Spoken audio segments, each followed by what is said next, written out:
Bismillahirrahmanirrahim. Assalamu alaikum everyone. I hope that you all are doing well. Stay safe, stay blessed. So let's start today's lecture. We have already studied chapter number 7 and chapter number 8. We are done with the translation step as well as our objective was to understand the chapter and we are up to it, hopefully. So, as you know that it is the rule of our school that whenever we are going to attempt the chapter on our notes, we prepare the title page and week page. As the school are not open, so you are not required to prepare the week page, you will only prepare the title page. And as per my instructions, title page should be neat and tidy. It should be properly mentioned and prepared as well as decorated because it give a very good impact on the reader, the one who is seeing your copy or checking your copy, rechecker, checker, every single person, as well as your parents, as well as your siblings, each and every person. Your index should be completed. When you're gonna send me the picture of your work, you're gonna send me the picture of your index as well. Without that, it is not acceptable. So we are done with the translation of the chapter, that is hockey. I also know that you have studied this in your Urdu book I guess. Urdu की book में भी आपका एक chapter है hockey का, तो उसके अंदर भी इसकी सारी डिटेल एग्जांपल दी हुई हैं, डिटेल स्टडी दी हुई है। And same is the case in English, वो सारी डिटेल्स यहाँ भी मेंशन है। इसका हमने बेसिकली पढ़ा क्या? First we just know what's the importance of sports, why sports are necessary, and hockey is our national game, और उसमें कितने प्लेयर्स होते हैं, किस तरह खेली जाती है, और पाकिस्तान को कितने अवार्ड्स में। बेसिक ये कुछ पॉइंट्स थे जो चैप्टर में हैं। अब after the completion of chapter, whether I tell you or not, it is your duty to learn the glossary. तो glossary, तो जब आपको कहा जाए read the chapter, it means with the chapter you have to learn the glossary as well. So ये glossary given है, you are gonna learn it. After that comes your exercise. First, there are given some short questions. The first question is, who brought the game of hockey to the subcontinent? जब आप chapter पढ़ेंगे तो मैंने translation करते वक्त भी आपको बताया है, और चैप्टर रीड करते वक्त इट्स क्वाइट सिंपल। चैप्टर में मेंशन है सर्च इट आउट कि कौन ये गेम लाया था पाकिस्तान में, सब कॉन्टिनेंट में। तो आप जब इसका आंसर अटैम्प्ट कर रहे होंगे, इट्स कंपलसरी कि हम जब आंसर अटैम्प्ट करें तो हम उसकी हेडिंग प्लेस करते हैं। तो आप इसकी हेडिंग सब कॉन्टिनेंट में सब कॉन्टिनेंट दे सकते हैं या हॉकी की दे सकते हैं, as per your choice. The next is what are the top 5 sports played world wide, ये भी गिवन है चैप्टर में।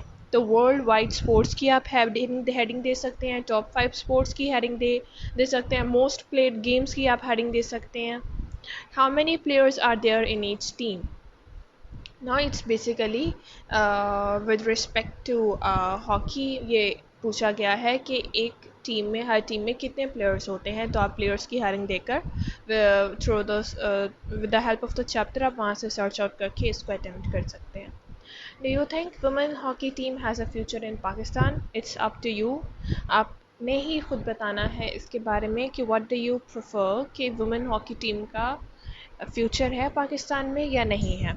आफ्टर दैट आपकी एक्सरसाइज भी है, tick the correct words to complete this sentences. अब ये जो आपके पास सेंटेंसेस दिए हुए हैं, इसमें से कुछ पास्ट के हैं, कुछ प्रेजेंट के हैं, कुछ फ्यूचर के हैं। अब आपने इसमें से correct form of verb choose करके उसको कंप्लीट करना है। एज यू नो कि जो हमारा प्रेजेंट टेंस है उसमें first form of verb use होती है with addition of S N E S. जब आपके पास ही, शी, इट यूज़ होते हैं सब्जेक्ट में, तो आप उसके साथ जो वर्ब लगा रहे होते हो उसमें एस एन ई एस का एडिशन करते हैं। इसी तरह जो आपका पास्ट टेंस होता है उसमें आप second form of verb use करते हैं, और जो आपका फ्यूचर टेंस होता है उसमें आप first form of verb use करते हैं विल और शेल हेल्पिंग वर्ब के साथ। सो अब आपकी मेजर ड्यूटी ये है कि आपने इसमें से आइडेंटिफाई करना है कि आप किस टेंस में डील कर रहे हैं। In winter we mostly dash indoors. तो अब मैंने आपको बताया था कि जो प्रेजेंट इंडेफिनिट टेंस होता है वो आपकी रूटीन से डील करता है, जो आप रूटीन वर्क करते हैं या जो डेली बेसिस पे आप काम करते हैं या जो मतलब काम कंटिन्यूटी पर बेस्ड होते हैं। अब विंटर की बात हो रही है कि वो हमेशा इंडोर्स रहते हैं। तो अब यहाँ वी है, तो अब आपको पता है वी प्लूरल है, तो इसके हिसाब से कौन सी फॉर्म ऑफ अब्यूज़ होगी? फर्स्ट फॉर्म ऑफ अब्यूज़ होगी, but without the addition of S N E S. इसी तरह शी विल गो, अब विल से आपको पता चल रहा है कि ये फ्यूचर टेंस है, उस हिसाब से आप इसकी फॉर्म ऑफ वर्ब सेलेक्ट करेंगे। और इस तरह वी हैव से आपको पता चल रहा है what tense it is. There was से आपको पता चल रहा है। तो आप इसको स्टडी करेंगे। इन द नेक्स्ट लेक्चर इंशाल्लाह I will share the solution of this, तो आप उसको टैली करेंगे तो आपको आइडिया हो जाएगा कि इसमें क्या मिस्टेक थी क्या नहीं। नाउ कम्स एक्सरसाइज सी। एक्सरसाइज सी जो है आपने अपनी डिक्शनरी अपनी थिसॉरस की मदद से करनी है। In class I have so many times told you to buy a thesaurus. I don't know you are having it or not, but no issue, you all will be having dictionary at your home. Dictionary में whenever you search for a word, उस word के meaning के नीचे SYN लिखा होता है और ANT लिखा होता है। SYN means synonym and ANT mean antonym. Synonym mean the words, different words having same meaning. तो अब आपको जो वर्ड्स ब्रैकेट में दिए गए हैं आपने इनके सिनोनिम सर्च करने हैं और इसको फिल करना है बुक पर ही। एक्सरसाइज जो ए है क्वेश्चन आंसर्स वाली, you are gonna attempted in your English notes. Exercise B and C आप बुक पर करेंगे, as well as exercise D भी आप बुक पर करेंगे। इसमें ये कुछ ऑप्शंस हैं, आपने इनको सेलेक्ट करना है। आपको पता है आपने एडजेक्टिव्स पढ़े हुए हैं, डिमॉन्स्ट्रेटिव एडजेक्टिव पढ़े हुए हैं, एडजेक्टिव की सारी टाइप्स, पर्सनल प्रोनाउंस, आपने ग्रामर के ऊपर आपको कमांड है, हम सारे चीज़ें कवर कर चुके हैं। तो ये उन्हीं की मदद से जो आपने फर्स्ट पर्सन प्रोनाउन देखना है और उसके बाद क्या लगेगा, तो आप ये एक्सरसाइज डी अटेम्प्ट करेंगे बुक पर ही। Further, the last exercise of this chapter, but not the least, exercise E. Work in pair and write a dialogue between two friends talking about a recently held cricket match. Now, exercise ई का जो है काम वो आपने dialogue जो है हमने अभी से पहले इसको नहीं किया, इसकी प्रैक्टिस नहीं है। तो अब जो मैं आपको इंस्ट्रक्शंस दे रही हूँ आपने इसको बहुत गौर से सुनना है और उसको देखते ही आपने इसको अटेम्प्ट करना है। जब भी हम डायलॉग रखते हैं उसके अंदर कुछ पॉइंट्स होते हैं जिन पॉइंट्स को हमने इन कंसिडरेशन रखना होता है। अब वो पॉइंट्स क्या हैं और उनको इन कंसिडरेशन रखना क्यों ज़रूरी है, let's discuss it. Now when it is about dialogue writing, आप इस तरह अपना पेज प्रिपेयर करेंगे, ऑब्वियसली आप डेट वगैरह मेंशन करेंगे। तो आप ऊपर लिखेंगे टॉपिक डायलॉग राइटिंग और आप हेडिंग देंगे write a dialogue between two friends talking about a recent held cricket match.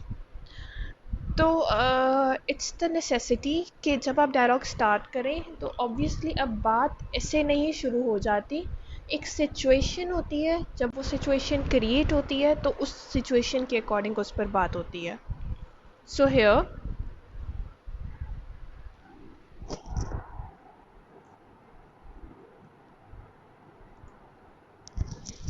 We are gonna mention the situation first. तो अब जब आप डायलॉग लिख रहे हैं तो आप उसकी सिचुएशन पहले कंसिडर करेंगे। आप सिचुएशन कोई सी भी बना सकते हैं। Situation can be friends are sitting together watching a cricket match and उसके बाद उनकी बात शुरू हो जाती है, कुछ इस तरह की सिचुएशन लिख सकते हैं या कोई भी हम सिचुएशन बना सकते हैं।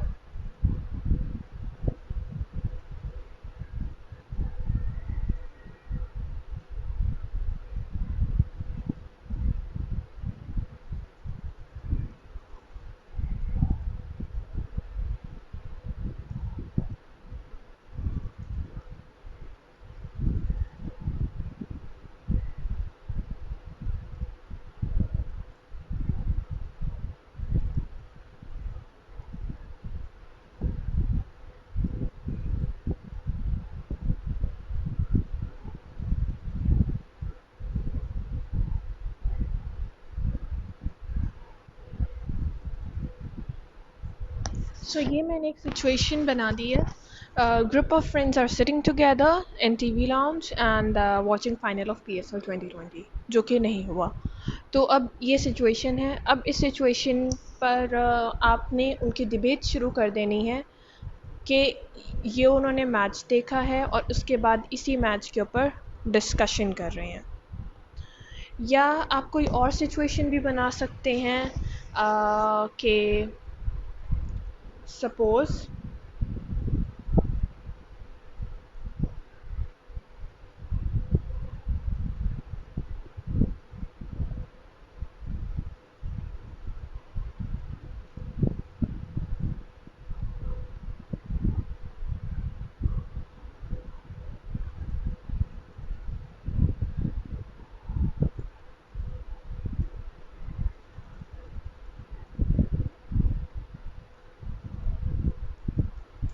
friends arranged a get together in park and all were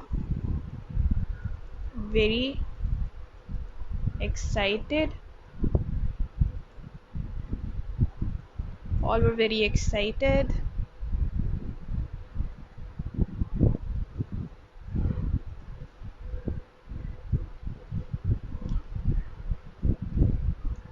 regarding last match. ये एक दूसरी सिचुएशन है. तो अब वो जब पार्क में गैदर हुए हैं तो अब वो डिस्कस करेंगे कि क्या लास्ट जो मैच हुआ था किसके दरमियान हुआ था और उसमें क्या क्या चीज़ें हुई. फॉर एग्ज़ाम्पल एक फ्रेंड का नाम है अहमद.